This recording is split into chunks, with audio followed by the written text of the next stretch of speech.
Hello Odomates and welcome back to our Odo accounting series. In today's video, we will show you how to create and manage account groups in Odoo.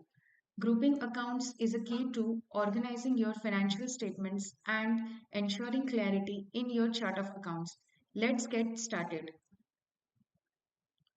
First, log into your Odoo instance. To create and manage account groups in Odoo, you will first need to go to Settings section and activate the developer mode.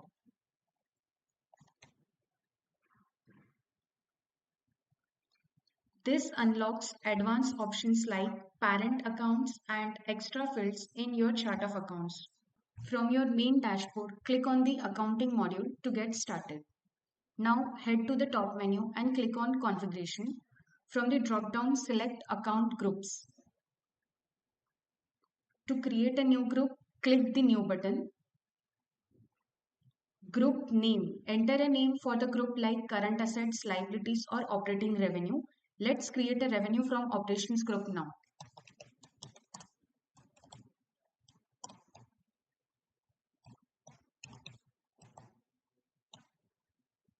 Just open another Odoo tab and check the income account codes.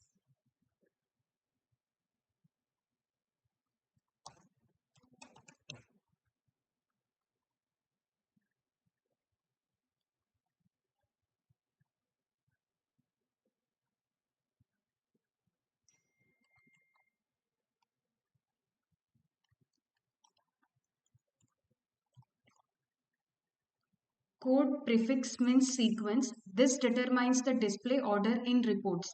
Make sure the accounts you select are in the correct sequence while creating the group. Once you are done, click Save to create a group. After this, go to the chart of accounts and click on this icon and select groups. Odoo will automatically show the account groups you just created next to the relevant accounts. This grouping will also reflect in your balance sheet and profit and loss report. And that's it. You have now successfully created and organized account groups in Odoo accounting. This small setup step can make a big difference in the clarity of your financial reporting. If you found this video helpful, don't forget to like, subscribe, and stay tuned for more Odoo accounting tips and tutorial. Thanks for watching and see you in the next video.